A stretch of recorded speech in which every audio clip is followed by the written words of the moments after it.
అందరికీ నమస్కారం అండి. ఈరోజైతే మీ అందరి కొరకండి ఈ టిప్స్ నేను చెప్తున్నాను. నేను పాటించే టిప్స్ మీకు ముందు వేరు కటింగ్ ఎట్లా చూపించానండి. ఇది చూడండి, ఒకటే రోజు ఎన్ని మొక్కలు వీలైతే అన్ని మొక్కలు నేను పాత మొక్కలన్నీ 1.5 ఇయర్ మొక్కలన్నీ తీసేస్తానండి. తీసేసి ఇదిగో పెట్రియా ప్లాంట్ ఇది ప్రూనింగ్ చేశాను. ఇది రేగు చెట్టు అండి. చూడండి, ఇదిగో ఇది రేగు చెట్టు. దీనికి కొనకు కింద కొమ్మలు వచ్చాయి. ఇందులో చూడండి మిల్క్ ఫ్రూట్, ఇక్కడ చూడండి చనిపోదండి చెట్టు, ఇదిగో చిగురు వస్తుంది. ఇందులోనే మల్బరీ చెట్టు చూడండి, ఆల్రెడీ ఫ్రూటింగ్ కూడా వచ్చాయి. ఇంకా నాటలే నేను. అప్పుడు ఎంత బాగా చిగురు వచ్చిందో చూడండి, చక్కగా చిగురు వచ్చి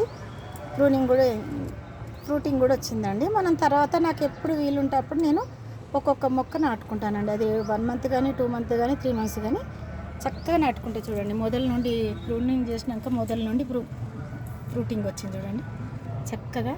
ఇందులోనే దాదాపు 6-7 మొక్కలు పెట్టాను చూడండి. ఇవన్నీ మళ్ళీ మనకు నాటుకొని మంచి చిగురు వచ్చి బాగా ఫ్రూటింగ్ బాగా వస్తుందండి. నేను ఎలా నాటాలో కూడా మీకు అందరికీ ఆ టిప్స్ కూడా చెప్తానండి, నేను చేసే పద్ధతిలో.